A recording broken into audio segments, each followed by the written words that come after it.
디펙트 뒷부분과 디스로케이션에서 공부하도록 하겠습니다.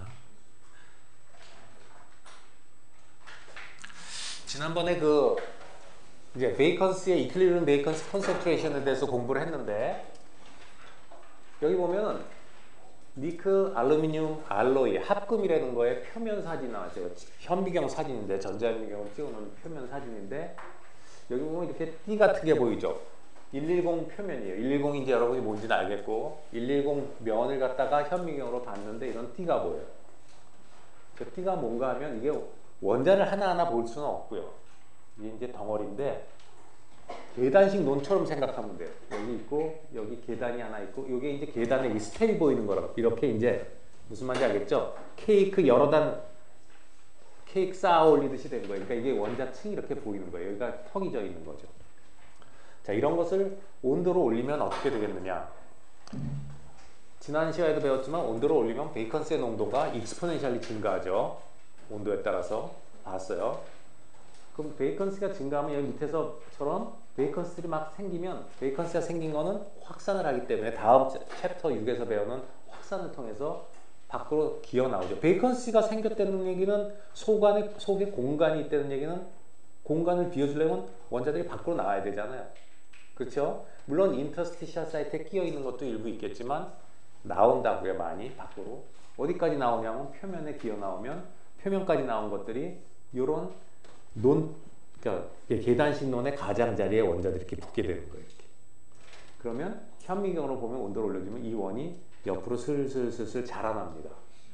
원이 확대돼요. 커지는 거는 이런 계단, 이렇게 모퉁이에 가서 원자들이 달라붙어서, 그 왜 모퉁이에 붙느냐는 나중에 이제 여러분이 다른 거 하면서 키네틱을 통해서 뭐 테라스 킹크 레지 모델 같은 게 있는데, 테라스 레지 킹크 모델, TLK 모델 같이 원자들이 왜 그런 자리를 좋아하는지는 사실 뭐 금세 여러분한테 설명해 줄 수도 있지만 본 과목하고는 조금 관계가 없어서 그냥 넘어갈게요. 어쨌든 요런 데 들러붙기를 좋아합니다.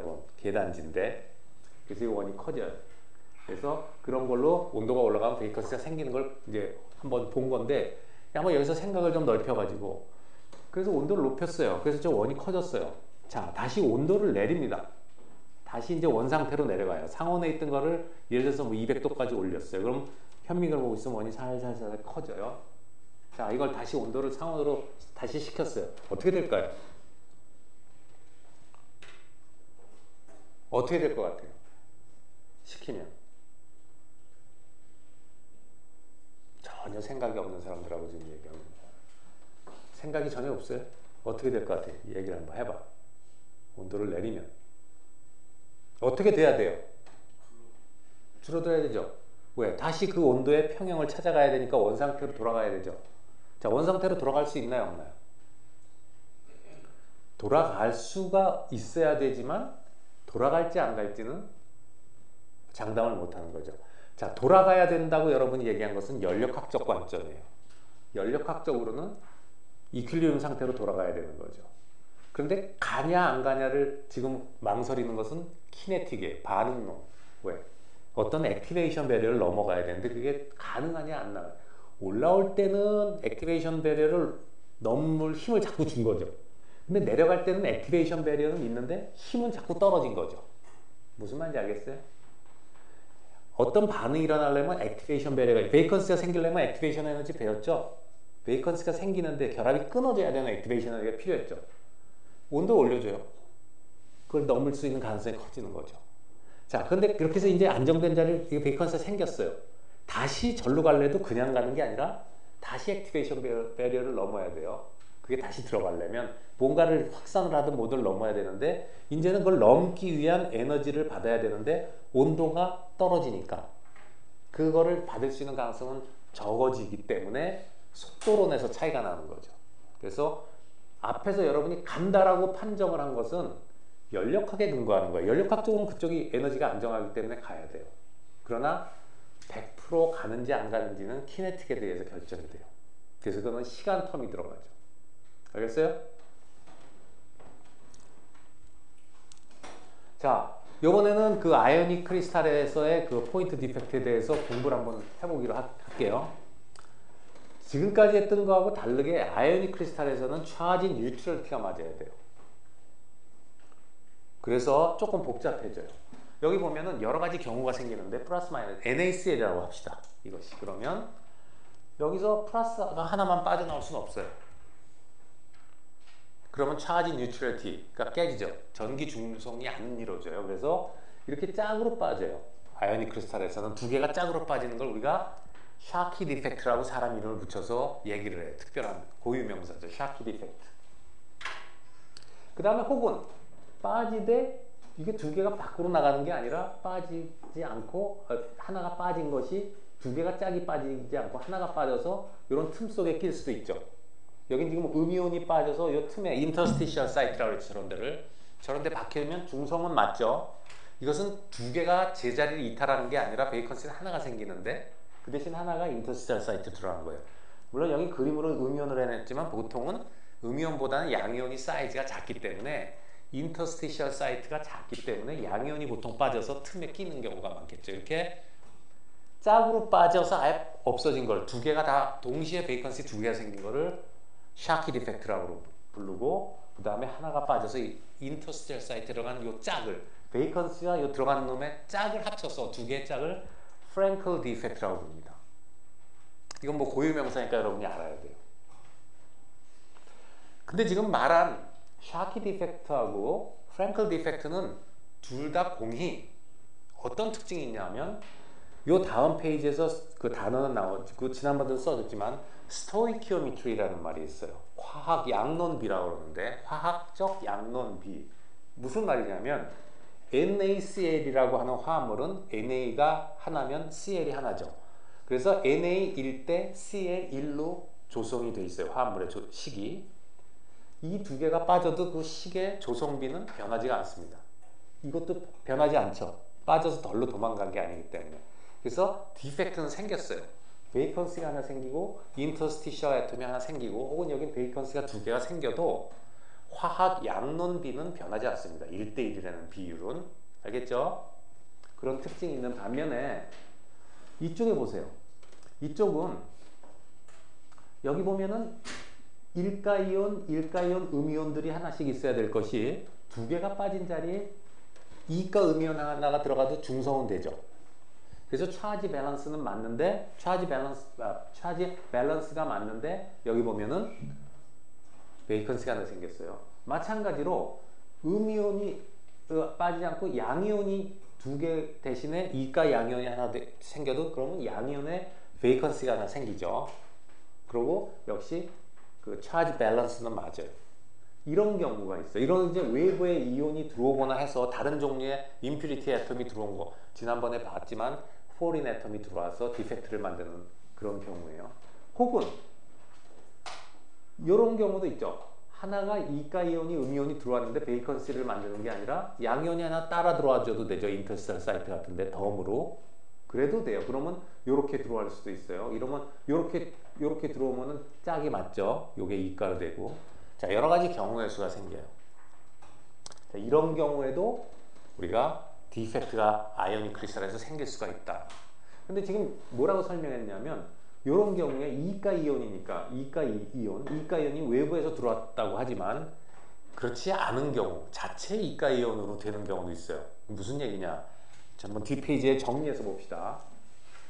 그래서 아이오닉 머티리얼은 좀 포인트 디펙트가 복잡한데 여기 나오죠 단어가. 이 단어는 여러분이 꼭 알아야 될 거예요. 많이 나오니까 스토이키오메트릭 디펙트라고 해서 아까도 말한 화학 양론비가 맞는 그런 결함이에요. 그래서 샤키 디펙트하고 프랭클 디펙트가 여기 속해요. 샤키 디펙트는 두 개가 빠져나가는 거고 프랭클 디펙트는 하나가 빠져서 케타이온 사이트 인터스티셜로 들어가는 건데 케타이온들이 보통 이제 실버 클로라이드 같은 거는 1대1의 화합물인데 그런데 이 실버 같은 게 작은 사이즈가 빠져서 인터스티셜 사이트로 들어가서 프랭클 디펙트를 이룬다는 예 같은 게 보여져 있어요. 뭐 이외에도 많지만 자, 그 다음에 non 스토이키오메트리가 있습니다. 스토이키오메트릭이 있으면 그거에 반대되는 게 화학 양론비가 비화학 양론적인 그런 화합물이에요. B자가 붙어요 앞에. 화학 양론비가 안 맞는 거죠. 그런 것들이 어떤 것이 있냐. 여기 보는 것처럼 NaCl인데요. 예를 들어서 아까 그림에서 보았던 것처럼 이런 경우죠. NaCl인데 Na 대신에 이건 Cl했죠. Na 대신에 칼슘이 들어가. 이가이온이. 여기 보면 Na 대신에 칼슘이 들어가면 어떻게 되죠? 이가이온이 들어가니까 여기 소디움 이온이 두 개가 빠지고 칼슘 이온이 하나 들어가서 빈 공간이 생겼죠.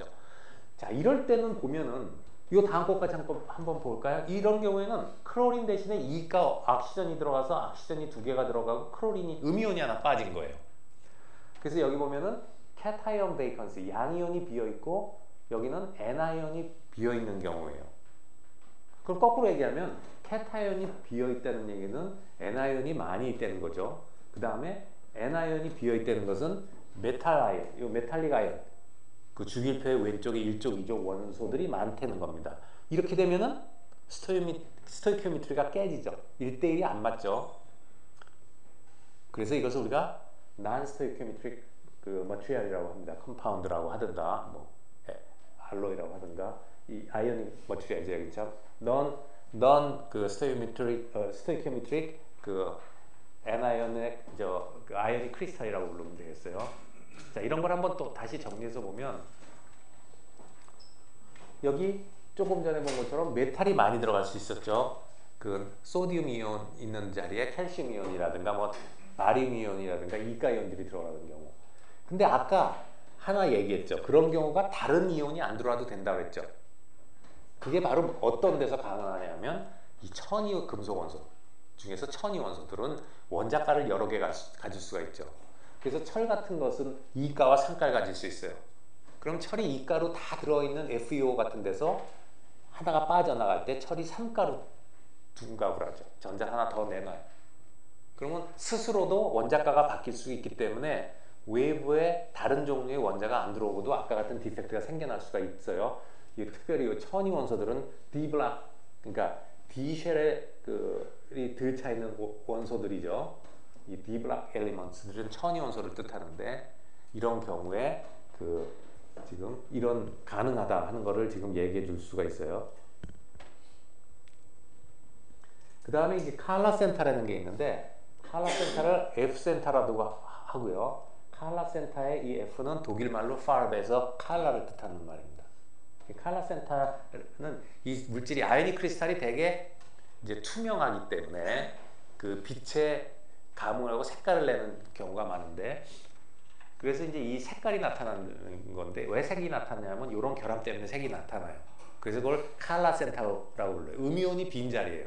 음이온이 빈자리인데 일렉트론이 그냥 가서 차지를 밸런스를 이루고 있는 이러한 결함을 우리가 특별히 칼라 센타라고 부르는데 아이오닉 크리스탈에서 이것이 그 아이오닉 물질의 색을 발현하는 그 원인이 되고 있어요. 그래서 음이온의 이것도 음이온이 빠져나갔기 때문에 스토이키오메트리는 맞지 않아요. 그리고 아까 말한 것처럼 무슨 1가이온짜리 2가이온이 들어가든지 음이온 1가짜리에 뭐 2가이온이 들어가든지 뭐 양이온이 들어가든지 해서 역시 non 스토이키오메트리가 되는 거죠. 다른 종류가 들어와서 스토이키오메트리가 좀 뭐 깨지 이런 것들이 이제 non 스토이키오메트릭 디펙트에 속한다. 뭐 하는 걸 봤어요. 그래서 포인트 디펙트를 굉장히 이제 다양하게 봤어요. 그냥 메탈의 포인트 디펙트도 있지만 이 아이오닉 크리스탈 같은 데서는 차지 밸런스가 맞아지기 되기 때문에 몇 가지의 경우들이 생겨요. 자, 그 다음에 이제 마지막 포인트 디펙트에서 우리가 공부할 게 이 엘로이, 이제 합금이라는 거죠. 근데 이제 합금을 공부하기 위해서 이 솔리드 솔루션을 공부하는데요. 지난번에도 얘기했지만 용액만 섞이는 게 아니라 고체도 두 가지 이상의 원소들이 섞여 있는 걸 우리가 고용체라고 부른다고 했어요. 그걸 영어로 솔리드 솔루션이라고 하는데 솔리드 솔루션은 이런 A라는 물질 속에 B라는 원소가 들어가 있는 거죠. 치환형으로 들어갈 수도 있고 이렇게 침입형으로 들어갈 수도 있어요. 그래서 여기선 철의 카본이 작은 원자들이 주로 인터스티셜 사이트로 침입형으로 들어가는데 사이즈가 작으니까 이런 틈새에 들어가 있는 걸 볼 수가 있어요. 이게 두 종류의 치환형과 침입형이 있어요. 고용체는. 그리고 이 솔리드 솔루션은 굉장히 광범위한 거고 그 중에서 이제 금속 간에 서로 고용이 되어 있는 걸 우리가 특히 알로이, 합금이라는 말로 불러요. 합금. 자, 그래서 A에 B가 들어가면은 지난번에도 얘기했지만 완전 고용을 이룰 수도 있어요. 카파와 니켈이 그런 아주 특이한 경우인데 카파 원자 자리에 니켈 하나를 치환하기 위해서 자꾸 바꿔가면 나중에 100% 니켈로 바뀔 수가 있다는 거예요. 처음부터 100%. 그러나 대부분의 재료는 이렇게 완전 치환이, 완전 고용체가 안 되고 일부 바뀐 다음에 그 다음에는 고용 한계를 넘어서게 되면 더 이상 섞여 들어가지 않아요. 용액도 마찬가지라고 했죠. 그래서 고용 한계, 솔리빌리티라는 것을 넘어가게 되면, 솔리빌리티 리미트를 넘어가게 되면 원소는 섞이질 못해, 더 이상. 모체에 섞이질 못해요. 그래서 지난번에 얘기했지만 모체에 섞이는 그 솔리빌리티까지는 엑스레이를 찍으면 모체 구조가 나옵니다. 물론 레티스 파라미터는 좀 달라지지만 그 모체의 구조가 나와요. 그런데 솔리빌리티를 넘어 들어서게 되면 이상 영역이 되기 때문에 새로운 상의 픽이 섞여서 나오기 시작합니다. 예를 들어서 그냥 B의 구조, B가 덩어리를 지면 B의 구조가 섞여 나올 수도 있고요. 혹은 A하고 B가 어떤 화합물을 만들 경우도 있어요. 예를 들어서 여기는 화합물을 만든 경우를 보여주고 있는데, 예를 들어서 A와 B가 합치면 A, B라는 화합물이 생길 수 있고 A1, B2라는 화합물이 생길 수 있고 100% B가 아니고요. A, B3라는 화합물도 생길 수가 있죠. 그런 화합물이 중간에 화합물이 생긴다면은 그렇게 어느 정도 들어가면 그 화합물이 생기기 시작할 거예요. 아까 니켈, 알루미늄 봤죠? 저 위에 그림에서, 우리 그 현미경 사진에서. 그것도 NiAl도 있고 뭐 NiAl3도 있고 그래요. 그러니까 여러 가지 화합물이 가능하기 때문에 중간에 그런 컴파운드라고 부르는 화합물이 생길 수도 있고요. 아니면은 그런 컴파운드가 안 생기는 물질 같으면 B라는 것끼리 서로 뭉쳐서 B라는 구조가 나타날 수 있겠죠. 어쨌든 고용 한계를 넘어가면 새로운 세컨드 페이스가 나타납니다. 제2상이 나타나기 시작해서 어떻게 하느냐? 엑스레이로 구별이 돼요. 자, 이런 것을 엘로이라고 하고요. 그러면 이게 섞일 때 잘 섞일 수 있을까? 잘 안 섞일까를 이제 가늠하는 방법 중에 하나가, 그 대표적인 방법이 이 휴մ-러셀리 룰이에요. 휴մ-러셀리 룰은 이 두 가지의 원소가 잘 섞일 수 있느냐 없느냐를 갖다가 판단해주는 기준이 돼요. 그래서 여기 보면은 첫 번째가 원자의 반경이 비슷해야 된다. 15% 이내로 들어와야 된다는 거예요. 원자의 반경이. 그 다음에 두 번째, 그 periodic table, 주기율표의 같은 족에 속하면 좋겠다. 즉 일렉트론 네거티비티가 비슷하면 좋겠다는 거예요. 전기 음성도가. 그러니까 전기 음성도라는 건 전자를 받아들이려고 하는 힘인데, 전자를 받아들이려고 하는 능력이 비슷한 종류가 좋겠다. 세 번째, 그 퓨어 메탈의 경우에는, 순수한 중에는 크리스탈 스트럭처가 같으면 유리하겠다.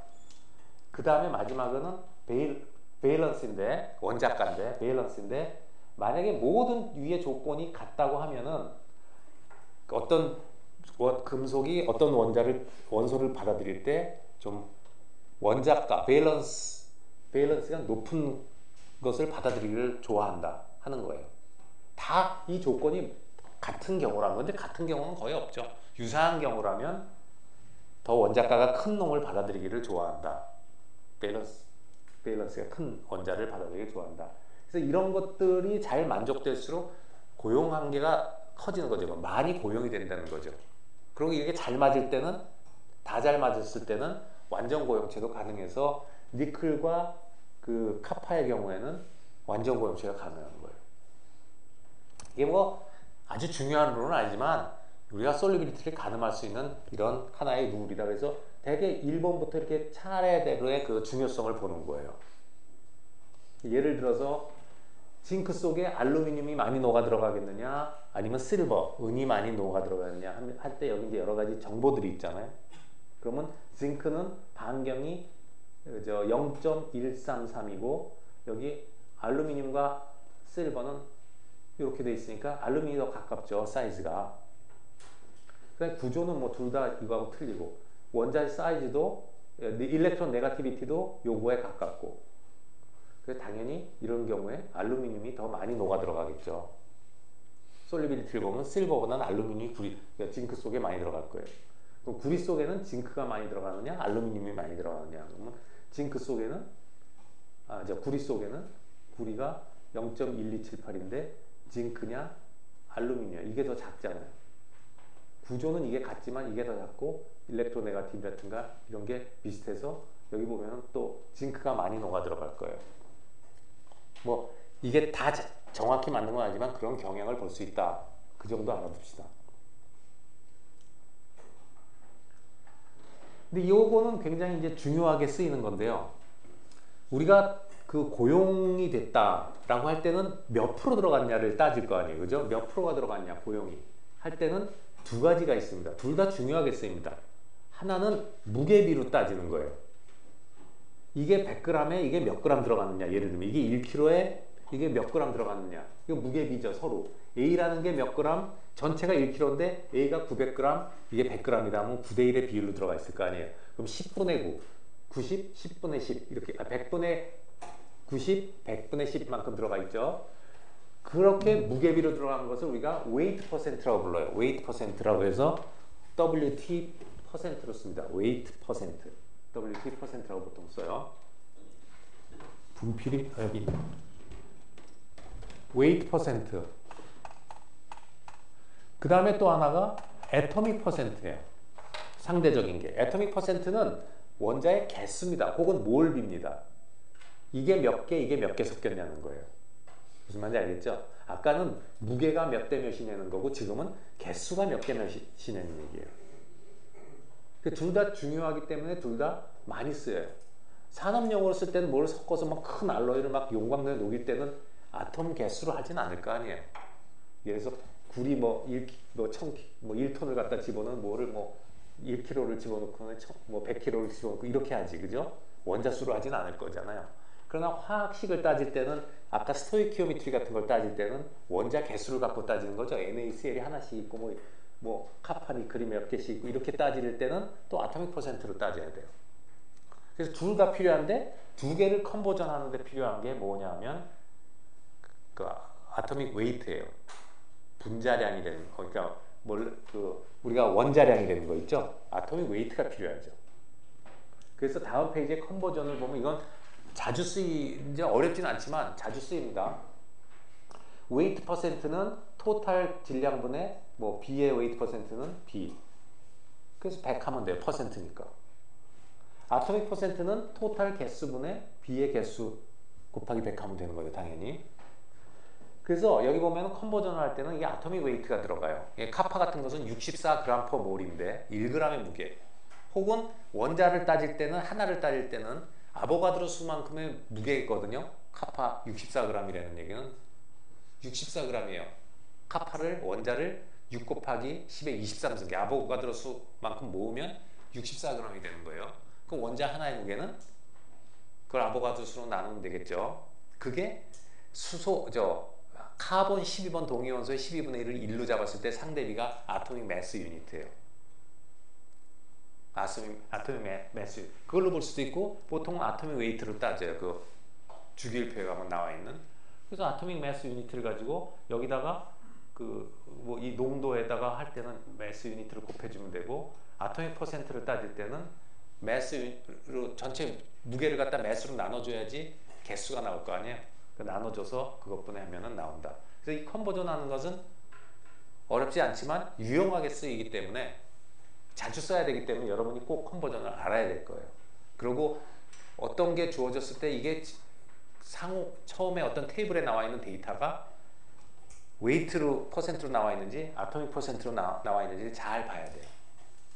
그리고 상호 컨버전 할 줄 알아야 돼요. 예를 들어서 비중이 서로 비슷한 원소, 카파, 니클 같은 거는 큰 차이가 안 나요, 이게. 그런데 철하고 카본, 철 원자 뭐 100개 중에 카본 원자가 하나 들어갔다. 그러면 아토믹 퍼센트는 1 아토믹 퍼센트지만 웨이트 퍼센트로 하면 굉장히 작아지죠. 카본은 가볍고 철은 무겁기 때문에. 그래서 두 개의 그 아토믹 웨이트가 차이가 나는 물질들은 이게 아토믹 퍼센트하고 웨이트 퍼센트가 굉장히 많이 차이가 납니다. 그리고 우리가 나중에 이제 가서 보지만 스틸, 그러니까 철 재료에 대해서 관심이 많기 때문에 거기에 다 카본들이 들어가요. 그래서 이런 컨버전을 잘 할 줄 알아야 됩니다. 그 다음에 이제 이것은 전자재료의 이제 결함을 얘기하는 건데, 그때도 결함 맨 처음에 소개할 때 missing electron이나 extra electron이라는 얘기를 했어요. 그것도 결함이다. 이거야말로 전자재료를 지금 여러분이 쓰는 모든 전자재료들을 가능하게 한 그 기본적인 그 원리면서 그 디펙트. 이게 없었으면 여러분 지금 아무것도 스마트폰이고 뭐 TV고 아무것도 못해요. 얘에서 두 가지 타입인데, 실리콘은 공유 결합을 한다고 그랬고요. 이렇게 주변에 4개의 실리콘이 둘러싸여서 8개의 결합을 하고 있어요. 그죠? 완벽하게. 그러면 8개가 채워졌기 때문에 이 실리콘이 고체로 결합하고 있을 때는 이 전자들은 다 결합에 참여해서 외부에서 전기장을 가해도 아무 일을 못해요. 그런데 여기다가 4족이 아닌 5족의 원소를 집어넣어요. 주기율표에 5족. 그럼 외곽에 전자가 밸런스 일렉트론이 5개가 있죠. 그게 실리콘 자리에 치환형으로 들어가요. 솔리드 솔루션. 서브스티튜셔널 솔리드 솔루션 형태로 들어갑니다. 그럼 치환형으로 실리콘 자리에 얘가 들어가게 되면 전자 8개를 채워주고도 하나가 남죠. 5족의 원소니까. 그럼 이 남는 원소는 할 일이 없어요. 결합하고 실리콘 대신에 할 일은 4개가 해주면 돼요. 그래서 상온에서 이런 놈들은 다 떠돌아다닙니다. 쉽게 떨어져 나서 할 일이 없기 때문에. 그러면 이런 놈들은 자유전자의 역할을 해요. 떨어져 있기 때문에 자유롭죠. 여기는 자유롭지 못한 일렉트론들이 결합하고 있기 때문에. 그래서 이런 일렉트론들이 하나가 하나를 내놓습니다. 그럼 이런 것을 내가 몇 개를 여기다가 치환시켜줬느냐에 따라서 그만큼 개수의 전자가 자유롭게 돌아다니고 있겠죠, 상온에서. 그럼 이런 데다가 전기를 가하면 이런 전자는 전류의 구성원이 돼서 돌아다니게 되겠죠. 그러면 내가 여기다 몇 개를 치환하느냐에 따라 가지고 실리콘에 전기를 잘 통하게도 할 수 있고 못 통하게도 할 수 있고 내 마음대로 조절이 가능한 거예요. 또 반대쪽으로 3족을 갖다 집어넣으면 3족은 전자가 하나 부족하죠. 그래서 여기 전자가 하나가 빈자리가 생겨요. 이것을 우리가 여기에 상대적인 걸로 우리가 홀이라고 불러요. HOLE, 홀. 전자에 반대되는 개념인데 플러스의 차지를 가지고 역시 움직여 다니는 거예요. 전공인데 전자의 상대 개념. 전자는 마이너스가 옮겨 다니지만 저것은 플러스 차지가 옮겨 다녀요. 역시 이렇게 하더라도 전기를 가면 전기가 잘 통해요. 이것도 내가 얼마를 넣어주냐에 따라서 컨트롤이 가능하고. 그래서 여러분이 알고 있는 그 반도체 소자들은 다 이 두 가지를 섞어가지고 내가 전기 전도도라고 하는, 전기가 얼만큼 통하게 하는 거를 내 마음대로 조절하는 거를 섞어서 모든 소자를 만들어서 트랜지스터도 만들고 그런 걸로 해서 여러분 로직 회로도 꾸며가지고 지금 메모리 칩도 만들고 저런 소자들, 부품들이 다 나오는 겁니다. 그게 굉장히 중요하죠. 이것도 역시 일종의 포인트 디펙트예요. 원자 단위의 포인트가 아니라 전자 단위의 포인트 디펙트에 속합니다. 알겠어요? 자, 이상이 이제 포인트 디펙트였고요. 이제 원 디멘셔널 디펙트에서 가장 또 중요한 이 디스로케이션에 대해서 공부를 하게 됩니다. 2디멘셔널이란가 3디멘셔널도 나오지만 아마 이 챕터에서 중요한 것이 가장 중요한 게 이걸 것 같아요. 원 디멘셔널. 그리고 이제 포인트 디펙트. 이 두 가지가 중요하고 뭐 그 다음에 굳이 얘기하면 투 디멘셔널 디펙트인 다음에 배울 게 중요하고 뭐 3디멘셔널 있고 해요. 그래서 이제 라인 디펙트라는 거예요. 아까는 원자가 빠지거나 해서 뭐 베이컨스가 생긴다든가 하는 이거 포인트지만 이거는 이제 선이에요, 선. 그래서 모든 게 라인 디펙트고요. 라인 디펙트인데 이게 왜 중요하냐? 디펙트라는 것을 또 혼동하지 마세요. 이제 조금 지나서 배우다 보면은 앞에 거를 잊어버려가지고 개념이 깨져요. 무슨 얘기냐면 지금 다 배우고 있는 것은 디펙트라는 것은 기준이 뭐에서 디펙트예요? 결정 물질에서의 디펙트예요. 비정질 물질은 이미 규칙성이 없는 재료에서 무슨 결함을 따지겠어요, 그죠? 무슨 말인지 알겠어요? 그래서 계속 얘기했죠. 3장에서 배운 게 5장에서 연속되는 게 3장에서는 완벽한 결정을 배웠고 지금 결함을 배우기 때문에 다 결정에서 얘기해요. 결정의 결함을 얘기하는 거예요. 근데 이런 결정에 이런 결함이 없으면 이런 쇠도 여러분도 자동차도 나오지가 않아요. 이 결함 때문에 쉐입이 되는 거예요. 모양이 변형하는 거예요. 금속들이 늘어나기도 하고 찌그러들기도 하고 이 결함 때문에 그렇습니다. 그만큼 가공에 중요하기 때문에 뭐 어떤 모양을 만들어낼 때 이게 중요하기 때문에 잘 공부를 해야 돼요. 그래서 여기 보면은 produce permanent deformation이라고 했어요. permanent deformation이라는 것은 permanent 영구적인 변형을 갖고 온다는 거예요. 이것이 dislocation 때문에. 자동차 영구적인 게 아닌 게 우리가 지난번에 배웠던 elastic deformation이에요. elastic deformation 배웠죠? 탄성, 스프링 같이 힘을 가했다 놓으면 원상으로 돌아가죠. 만약에 자동차 바디를 갖다가 프레스로 탁 모양을 잡았는데 그게 퍼머넌트 하지 않고 돌아간다 그러면 찍어 놓은 다음에 다시 펴지면 자동차 안 나올 거 아니에요. 자, 그래서 그것을 우리가 플라스틱 데포메이션이라고 불러요. 퍼머넌트 데포메이션 다른 말로 플라스틱 서저리 뭐죠? 성형수술. 원상태로 절대 못 돌아와요. 자, 플라스틱 데포메이션은 원상으로 다시 못 돌아옵니다. 그래서 영구 변형이에요. 자, 그래서 디포메이션 하기 전에 이런 원형의 뭐 어떤 철사라든가 뭐 이건 징크지만 있으면 이걸 잡아당기거나 해서 이거 텐션이라는 것은 인장이라고 해서 한쪽 방을 잡아당긴 건데 잡아당기면 늘어날 거예요, 금속이. 금속이 늘어나면은 어떻게 늘어날 수 있냐? 늘어난 다음에 다시 안 돌아가죠, 원상으로. 늘어났어요. 자, 이게 이렇게 보이는 게 아니라 꽈배기처럼 보이는 게 아니라 현미경으로 보면 아주 잘 자란 것들이 이렇게 조금씩 변형이 일어나서 그게 전체적으로 외관을 늘어나게 만드는 거예요. 요 하나하나 움직이는 것들이 디스로케이션이 움직여서 이런 변형을 갖고 온 거예요. 자, 이것을 자세히 배우는 것은 이제 7장에서 배우게 돼요. 7, 8, 9장에서. 그러나 디스로케이션이 뭔지 결함을 배우는 것은 이번 챕터에서 배웁니다. 그래서 이 디스로케이션이라는 것은 로케이션이라는 것은 어떤 장소를 말하는 거잖아요. dislocate 됐다는 것은 장소에서 벗어났다는 거죠. 그러니까 원자들이 제자리를 이탈한 걸 얘기해요. 근데 이게 하나의 원자가 아니라 원자들이 어떻게 이탈한 자리가 선으로 보이면 되는 거죠. 그래서 dislocation의 원리는 뭐 이 어깨 탈골 같은 걸 dislocation이라고 그래요. 의학용어로. dislocate 됐다 그러면 뭐 탈골 알죠? 어깨뼈가 빠지거나 이런 거. 자기 이탈하는 거예요. 원자들이 이탈한 거예요, 자기. Are one-dimensional defects around which atoms are misaligned. 그러니까 원자들이 misaligned, 얼라인이 안 된 그 자리에 어떤 선을 갖다가 결함으로 나타내 주는데 여기엔 두 가지가 있다. edge dislocation과 screw dislocation이 있다.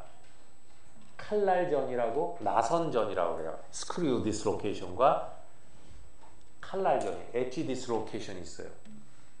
그래서 요 각각의 특징은 edge dislocation은 extra half plane of atoms inserted in crystal structure. 무슨 말인지 하나도 모르겠죠.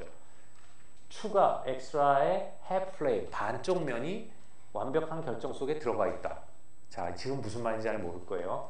그 다음에 B가 dislocation 라인과 수직이다. 이게 선결함이니까 라인은 맞고요. dislocation 라인 결함, 라인의 수직이다.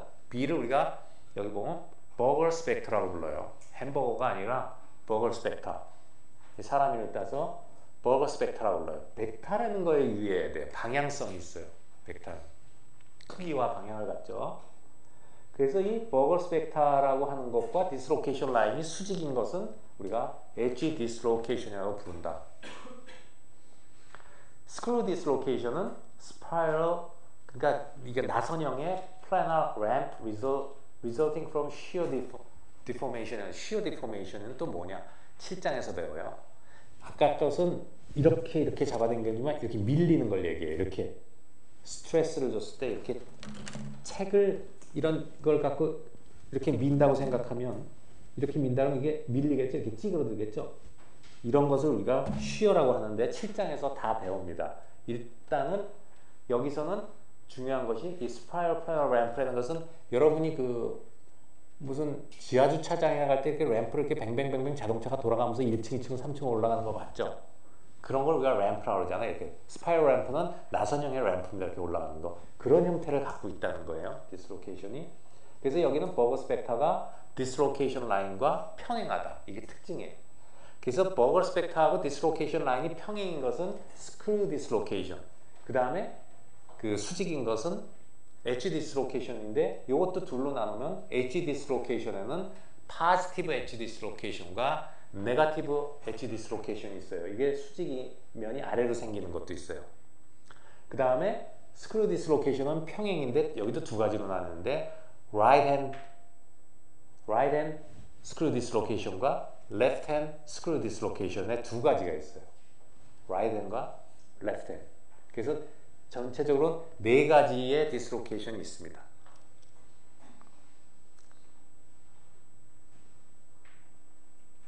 그리고 하나를 더 얘기하면 이 두 가지가 실제적으로는 pure라는 말을 써요. 순수한 pure edge dislocation과 pure screw dislocation 이렇게 나타나지만 물질 속에는 저렇게 pure한 성분은 거의 아예 없어요. 다 이것이 섞인 형태로 나타나요. 우리가 그것을 mixed dislocation이라고 해요. 근데 mixed dislocation에는 엣지 성분과 스크류 성분이 항상 섞여 있게 돼요. 그래서 일단 무슨 얘기인지 좀 어려울 텐데 그 다음 페이지를부터 이제 그림을 보면서 설명을 해줄 거예요. 이것이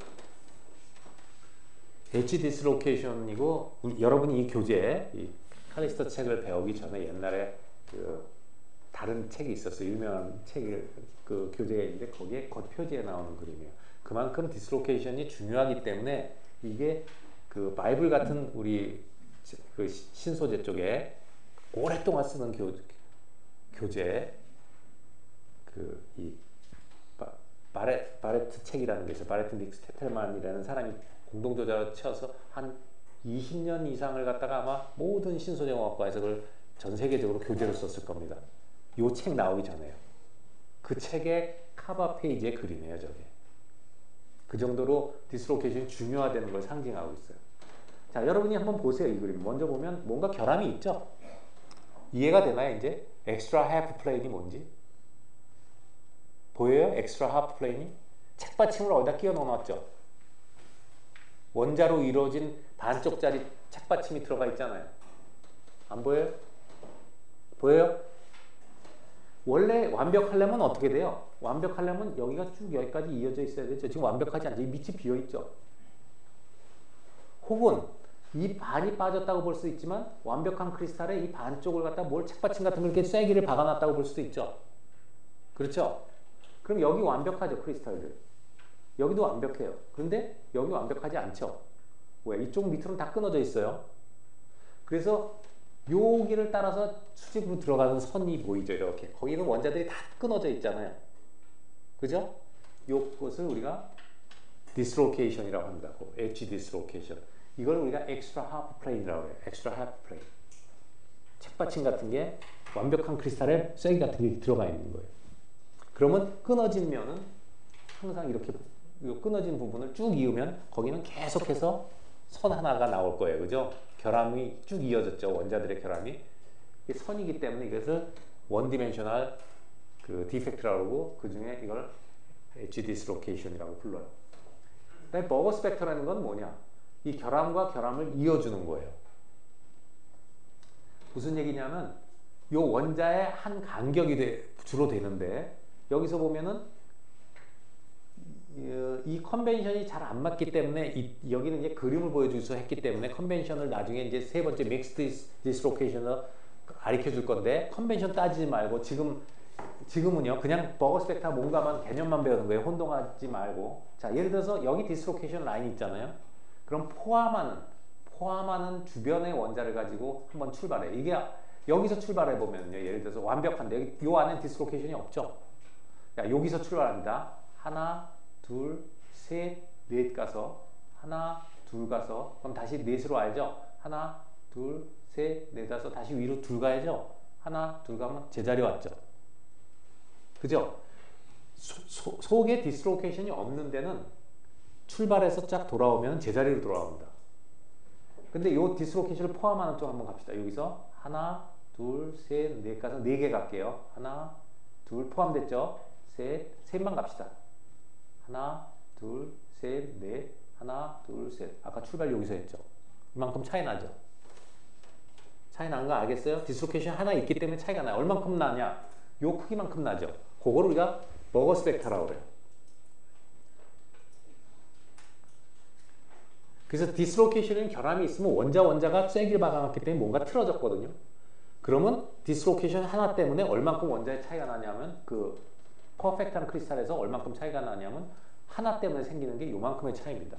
이것은 대부분의 경우에 그 nearest neighbor atom 간의 거리가 됩니다. 옆에 원자 간의 거리. 그래서 요거를 이어주는 것을 우리가 버거스 벡터라고 불러요. 그럼 여기서 버거스 벡터와 디스로케이션 라인은 수직이 되는 게 보이죠? 수직이에요, 아니에요? 수직이죠? 디스로케이션 라인은 일로 뚫고 들어가고 버거스 벡터는 이렇게 돼 있으니까 수직 맞죠? 이게 수직이 되는 거를 뭐라고 부른다고 그랬냐면 엣지 디스로케이션의 특징이라고 그랬어요. 알겠어요? 보여요? 이걸 알아야지 다음에 이제 스크류 디스로케이션으로 나옵니다. 스크류 디스로케이션 이거보다 조금 더 까다로워요. 보기가. 자, 이 그림은 굉장히 많은 책에 나와 있고요. 아까도 말했지만 이 바이블에 우리 과에서 쓰는 바이블 이런 교재 겉표지가 나올 정도니까 굉장히 뭐 중요하다는 건 여러분이 알 거예요. 아까도 말했지만 이 디스로케이션이 없으면은 금속의 변형이 아까 이런 금속을 쓸 수가 없어요. 재료를. 그게 가능한 건 다 이것 때문에 가능해요. 자, 이번엔 스크류 디스로케이션이에요. 네. 스크류 디스로케이션은 좀 더 그림이 복잡하죠. 이것은 외부에서 본 모양이고 오른쪽 그림은 이 속에 원자들이 어떻게 결합을 하고 있는가를 아래층과 위층의 그 원자를 보여주고 있는 거예요. 이렇게 밀린 거. 자, 이건 어떤 모양이냐면 상상을 해야 돼요, 여러분. 두꺼운 책을 한번 생각해요. 전화번호부 같은 걸 생각해 보세요. 전화번호부 요새 없지만 하여간 두꺼운 책 있죠. 두꺼운 책을 갖다가 아까 이게 그 시어 포스에 의해서 생긴다고 했는데 윗면을 절로 밀고 아랫면을 상대를 이렇게 민다고 생각합시다. 이렇게. 물론 여기서 이렇게 밀면 이게 쫙 갈 수 있지만 이쪽에서부터 쫙 밀면은 이렇게 여기 틈이 생기고 저쪽에 좀 이쪽에 아래쪽만 저기 밀린 거 보여요? 상상이 돼요? 두꺼운 책을 갖다 이렇게 밀으면 여기까지는 아니지만 여기 이쪽을 밀었어요. 그럼 저쪽에 밀려나갔을 거 아니에요? 보여요? 자, 이런 겁니다. 그러면 요 이후는 아직 안 밀려서 똑같죠? 그러면 여기서부터는 조금씩 밀리다 여기서 보면 끝에는 한 칸이 밀렸지만 요 근처는 조금씩 밀려있어요. 이런 원자들이 아래에 의해서 요만큼 조금씩 밀리고 여기서 조금 밀리고 더 조금 밀리고 하다가 여기서는 여기 끝에서는 한 칸이 밀리게 되죠. 원자 한 칸이. 자, 이것도 보면은 여기서 출발해 볼까? 이런 데서 출발해서 뭐 여기서 아까 하나 둘 셋 와서 하나 둘 와서 하나 둘 셋 가서 하나 둘 가면 완벽하니까 이게 제자리에 돌아오죠. 자, 여기 디스로케이션은 어디냐? 여기가 디스로케이션 라인인데 여기서 쭉 가는 게 여기가 디스로케이션 라인이에요. 여기 시작하는데 쭉 저쪽으로 들어갑니다. 그럼 이쪽에서 돌려볼까요? 여기서부터 출발할까요?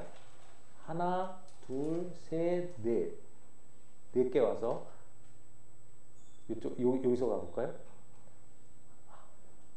하나, 그죠? 여기서 돌아봅시다. 여기서 하나, 둘 와서 이게 넘어오니까 하나, 둘, 셋, 넷, 다섯.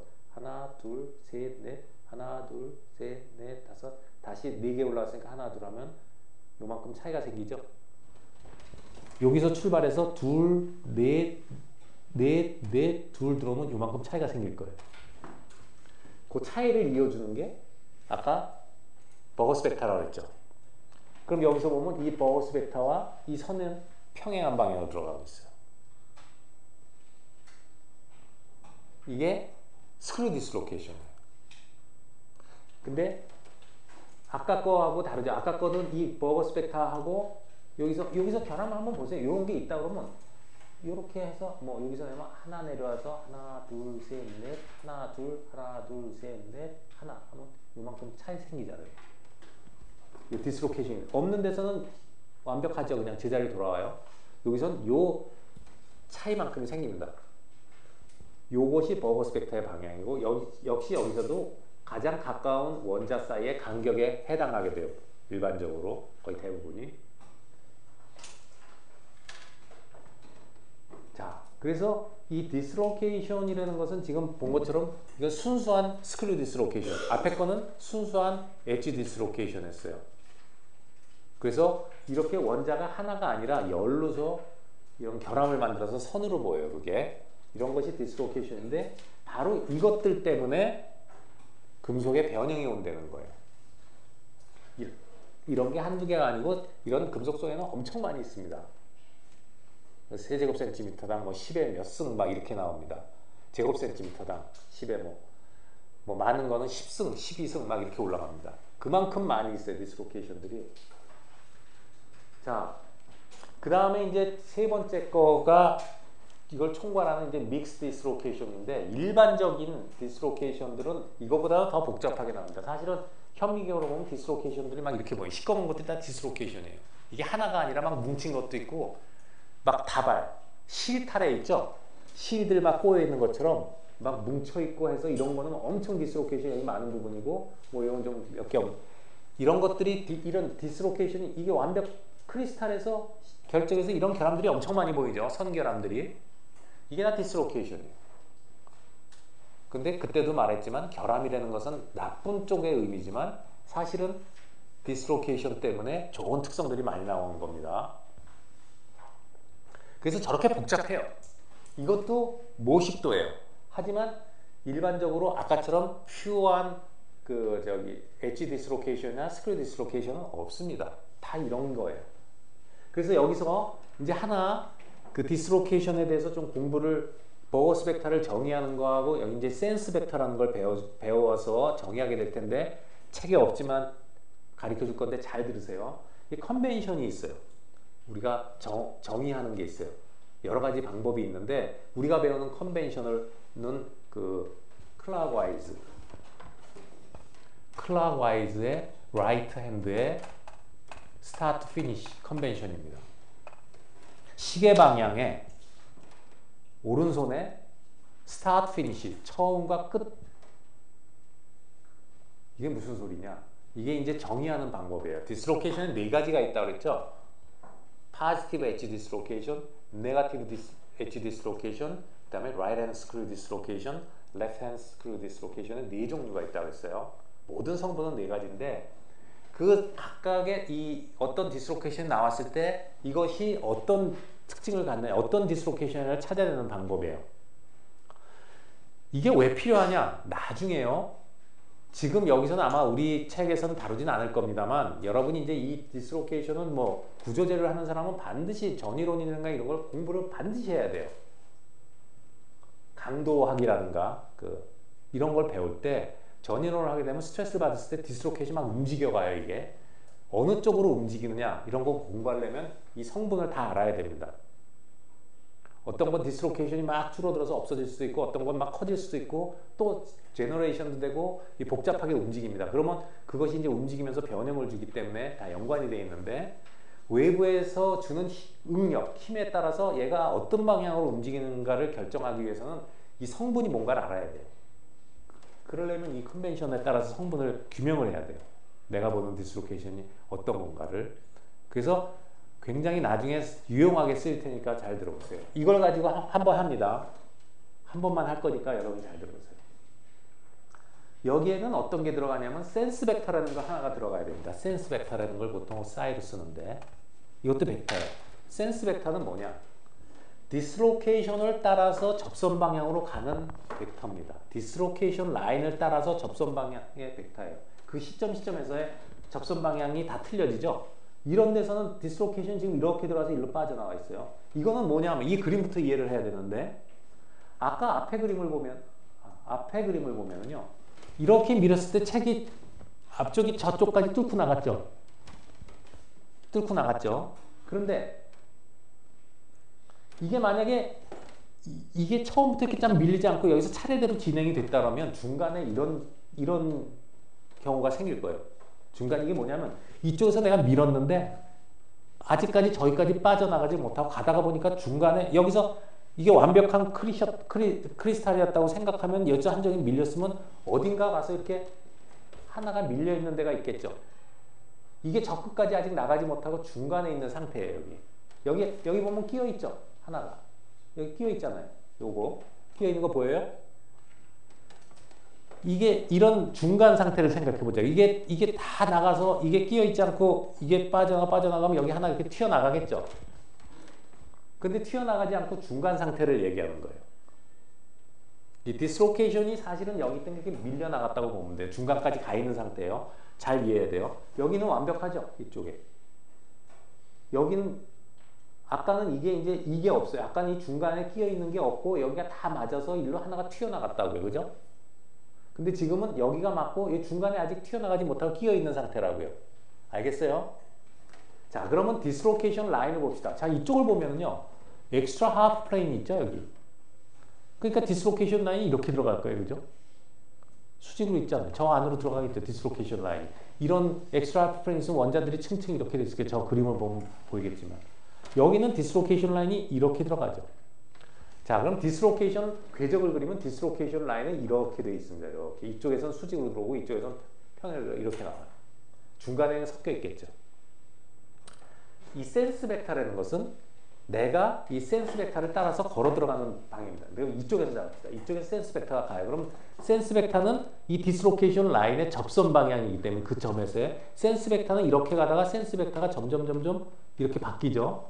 그래서 이쪽으로 나올 때 센스 벡터는 뚫고 나옵니다. 저쪽에서 뚫고 나와요. 알겠어요? 센스 벡터는 내가 여기서부터 걸어 들어가는 방향이에요. 내가 가면서 보는 방향, 디스로케이션. 그럼 나올 때 이렇게 나오죠? 맞아요? 센스 벡터는 그런 방향이고. 자, 그럼 센스 벡터에서 봤을 때 counter clockwise right and start finish는 뭐냐면 아까도 말했지만 여기서 보면 여기서 스타트를 해볼까요? 스타트에서 하나 가서 뭐 이렇게 몇 개에서 이렇게 돌아오면 여기서 오죠. 그러면 스타트 피니시 컨벤션은 뭐냐면 스타트에서 이 디스로케이션 하나 있으면 이렇게 돌아왔을 때 어긋나잖아요. 그 어긋나는 걸 메꿔주는 게 버거스 벡터라고 했죠. 그 버거스 벡터의 벡터 방향을 어떻게 정의하느냐. 스타트에서 피니시를 하게 되는 거예요. 스타트 쪽에서 피니시로 끝나게 하면 이 그림이 지금 스타트 피니시로 돼 있거든요. 이걸 만약에 카운터 클락와이즈로 시계 반대 방향으로 돌리면 이 스타트 피니시가 거꾸로 나오겠죠. 그런데 시계 방향으로 돌리는 컨벤션을 했을 때 시계 방향이 이렇게 돌아가죠. 이렇게 돌아갔을 때 스타트에서 피니시를 마감하는 벡터를 버거스 벡터로 정의하겠다 하는 거예요. 이게 정의의 컨벤션. 그러니까 이 정의가 틀려지면은 이게 반대로 나옵니다. 버거스 벡터가. 만약에 이걸 이쪽으로 안 돌리고 카운터 클락와이즈로 돌리면 스타트 피니시가 이렇게 돼요. 카운터 클락와이즈를 돌려서 피니시 스타트로 하면 또 똑같아져요. 그죠? 두 번 바뀌니까. 그러니까 이게 카운터 클락와이즈 시계 반대 방향으로 돌리되 또 이것도 피니시 스타트면 두 번 바뀌어서 역시 같아져요. 이거랑 컨벤션이. 근데 이게 카운터 클락와이즈 이건 스타트 피니시라면 반대 방향에 나와요. 그래서 이런 컨벤션을 하나를 잡을 때 보통 이렇게 잡거든요. 카운터 클락와이즈, 클락와이즈에다가 스타트 피니시를 잡아요. 버거스 벡터를. 그랬을 때 이제 보는 거예요. 그랬을 때 right hand dislocation, right hand screw dislocation은 오른손에 그걸 따르는 것은 여기서 이 버거스 벡터하고 이 센스 벡터가 평행인 거. 이 센스 벡터와 버거스 벡터가 평행인 것이 이게 right hand screw dislocation이에요. screw dislocation. 평행. 자, 여기 지금 평행이죠? 이쪽의 디스로케이션 성분은 right hand screw dislocation이에요. 이 센스 벡터가 이렇게 들어간다고 했죠? 내가 센스 벡터가 여기서 잡았어요. 센스 벡터도 내가 어디선가 하나 잡아야 되는데 여기서 들어가는 방향으로 센스 벡터를 잡았어요. 버거스 벡터를 정의를 했을 때 이거하고 평행이죠? 그러면 센스 벡터하고 평행이기 때문에 이것이 지금 right hand screw dislocation, 여기 성분이. 자, 조금 더 하고 볼게요. 일로 돌아 나와요. 자, 이쪽으로 끝으로 나왔어요. 그럼 내가 센스 벡터를 따라가니까 이쪽에서는 센스 벡터가 이렇게 나오죠. 센스 벡터가 이렇게 나오죠. 버거스 벡터는 아까처럼 카운터 클락와이즈에서 스타트 피니시 하면 이 버거스 벡터 방향 똑같이 나옵니다. 여기서 요거를 포함해서 여기서 카운터 클락와이즈 이렇게 돌려보세요. 그러면 요렇게 해서 여기서 출발해서 이렇게 하면 여기 하나 여기서 나옵니다. 근데 여러분이 이쪽에서 돌리면요. 카운터 클럭와이즈에서 돌리면 여기서 헷갈리지 말고 잘 보세요. 자, 이건 좀 잘 봐야 되니까. 만약에 여기서 하나, 둘, 세 개 가서 하나, 둘, 세 개 가서 하나, 둘, 세 개 가서 하나, 둘, 세 개 가면 스타트 피니시 하면 이렇게 되니까 버그 스펙터가 거꾸로 나오죠. 예? 거꾸로 나오죠. 뭐가 잘못됐느냐? 이쪽에서 보면 안 되는 거죠. 왜? 센스 벡터를 볼 때는 센스 벡터가 저쪽에서 오고 있으니까 저쪽에서 봐야 되죠. 내가 가면서 디스로케이션을 센스 벡터는 하나에 방향은 바뀌지만 내가 처음에 이쪽으로 들어가기 시작했으면 계속해서 이쪽으로 나와야 돼. 그럼 내가 저쪽에서 나와서 보면 이걸 뒤에서 봐야 되기 때문에 저쪽 뒤에서 돌린 거로 보면 버그 스펙터는 이렇게 나옵니다. 이렇게 안 나오고 이쪽에서 보면은 이렇게 해서 이렇게 나오지만 센스 벡터를 내가 이쪽에서 잡았죠. 이렇게 해서 돌아 나왔기 때문에 저쪽에서 보는 걸로 잡아야 되기 때문에 이게 버그 스펙터가 이렇게 돼요. 잘 가서 보세요. 집에 가서. 중요한 것은 디스로케이션이 여기서 시작해서 이 라인이 여기서 끝나죠. 디스로케이션 라인이 하나로 연결되어 있는 한 모든 그 디스로케이션 방향이 어디로 돌아가든 간에 이게 막 별 난리를 다 치더라도 디스로케이션이 하나로 연결되어 있는 한 버그 스펙터는 하나입니다. 방향과 크기가 다 같다는 얘기예요. 디스로케이션 하나에. 그러니까 만약에 예를 들어서 디스로케이션이 어떤 물체 내부에서 이렇게 됐다고 합시다.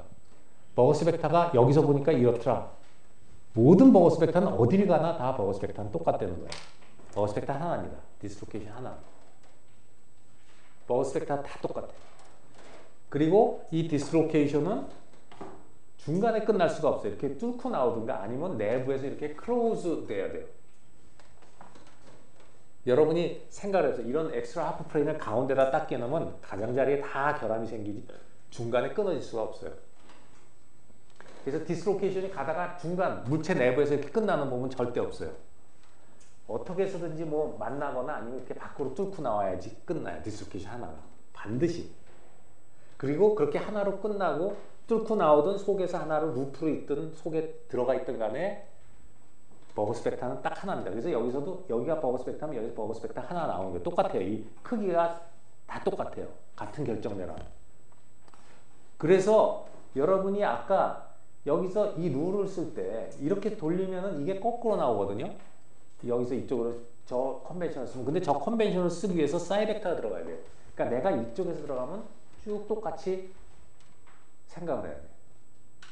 그리고 또 하나 마지막으로 할 게 뭐냐면 이게 아까 평행이면 사이하고 이 버그 스펙터가 평행이면 right hand screw니까 만약에 이게 사이하고 평행인데 버그 스펙터의 방향이 거꾸로다 하면 이것은 left hand screw dislocation이 되고요. 그 다음에 positive edge dislocation, positive edge dislocation과 이제 negative edge dislocation이 있는데 네거티브 요거는 어떻게 정의하느냐? 파지티브인지 네거티브인지는 어떻게 하느냐? 사이하고 버그 스펙터를 외적을 합니다. 이 방향이 결정해 줍니다. 이 방향이 이렇게 되느냐 아니면 사이 외적이 지우개가 없네. 이것이 네거티브냐에 따라서 결정합니다. 그 외적은 뭐냐? 쉽게 얘기해서 사이를 왼쪽에 써야 돼요. 이것도 벡터기 때문에 방향이 틀리면 다 틀려져요. 사이가 왼쪽에 있고 버그 스펙터가 오른쪽에 놨을 때 사이 벡터에서 나사를 돌리는 방향입니다. 그러면 이랬을 때 여기를 보면은 디스로케이션 라인은 지금 이렇게 들어가죠. 이렇게 들어가고 있고 디스로케이션 라인은 이렇게 들어가요. 그러니까 버그 스펙터 맞아. 하지만 사이 벡터는 거꾸로 나오니까 사인이 이렇게 나오죠. 사인은 이 저쪽에서 밖으로 튀어나오고 있죠. 지금 여기서부터 걸어 들어갔으니까 이렇게 나오고 있어요. 버그 스펙터는 이렇게 돼 있죠. 그럼 사이에서 버그 스펙터 쪽으로 돌려주면은 나사가 어떻게 돼요? 위쪽으로 빠져나오죠. 파지티브 엣지입니다. 저희가 그래서 엑스트라 하프 플레인이 위로 있죠. 만약에 사이에서 버그 스펙터 방향으로 돌렸는데 나사가 밑으로 들어가면 밑으로 엑스트라 하프 플레인이 있는 거예요. 알겠어요? 그게 정의입니다. 자, 그래서 이걸 지금 복잡하지만 나중에 필요할 테니까 이 컨벤션은 다르게 쓰는 사람도 있지만 대부분 이 컨벤션을 쓰는데 나중에 여러분이 공부할 때 또 다르게 나오더라도 정확하게 컨벤션을 알고 쓰면은 이게 뭔지 알 거예요. 그래서 이걸 잘 공부해. 자, 이 중간에 이게 지우개가 없어서 좀 그런데 중간에 그 믹스 디스로케이션 파트를 보면은 이렇게 돼 있는데 자, 여기가 지금 여기가 스크류 디스로케이션이고요. 이쪽이 엣지 디스로케이션이죠. 이쪽이 스크류 디스로케이션이에요. 이런 데를 보면은요. 사이 벡터가 지금 이렇게 가고 있죠. 사이 벡터가 여기 따라서 이제 출발을 했어요. 사이 벡터가. 그러면 사이 벡터는 계속 방향이 바뀝니다. 그럼 이런 데를 보면 이런 데 사이를 보면은요. 이런 데 사이 벡터는 이 방향의 벡터죠. 접선 방향이니까. 그런데 항상 나눌 수가 있죠. 이런 방향과 이런 방향으로 이 벡터를 이 성분을 이런 방향과 이런 성분으로 나눌 수가 있잖아요. 두 개로. 그럼 요것은 버거스 벡터는 하나가 정해진 버거스 벡터는 이런 방향이 이런 방향으로 버거스 벡터가 저기 있으니까 어디서나 버거스 벡터는 이 방향이거든요. 그러면 요런 중간 부분은 어때요? 이 버거스 벡터하고 사이 벡터가 평행이잖아요. 저 중에 하나 들어가죠. 스크류 성분이죠. 근데 여기는 사이 벡터하고 버거스 벡터가 수직이잖아요. 그죠? 이런 부분은 엣지 디스로케이션 성분이죠. 그러니까 이 부분의 디스로케이션 성격이 두 개가 섞여 있는 거예요. 믹스 디스로케이션이에요. 어디나 그렇죠. 믹스. 근데 여기서 만약에 이게 90도로 나온다면 여기는 순수한 엣지 디스로케이션 성분은 끝나겠죠. 그러니까 디스로케이션 라인에 따라서 성분이 계속 바뀌는 거예요. 섞여 있는 거 대부분이겠죠. 믹스 디스로케이션이 섞여 있는 거니까 두 가지가 섞여 있는 꼴이 많이 있는 거예요. 그래서 이렇게 섞여 있고 그렇지만 하나하나 컴포넌트를 따져보면 엣지와 스크류 디스로케이션 두 가지의 컴포넌트가 있어요. 자, 이 부분은 여러분이 가서 그림을 보고 잘 생각을 해야 될 거예요. 믹스 디스로케이션. 그래서 현미경으로는 이렇게 복잡하게 나와요. 그 2D 디펙트를 좀 보면 서피스 왜? 위쪽으로 원자들이 없으니까 결함이죠. 그래서 그런 결함이라는 것은 에너지가 높은 상태죠. 포텐셜 에너지 커브에서도 얘기했지만 그래서 이것이 이제 서피스 에너지를 주게 되고 그 다음에 크리스탈로그래픽 오리엔테이션 방향에 따라서 면의 밀도 같은 게 다르기 때문에 에너지도 달라지고 뭐 이런 것들이 이제 2차 결함의 표면이라는 게 결함에 들어간다. 그리고 여기에는 이제 어떤 임퓨리티 원자들이 들러붙는다 하는 것들인데 아마 이 시간적으로 오늘 여기는 다음 시간부터 다시 해야 될 것 같아서 여기서 수업을 끊겠습니다.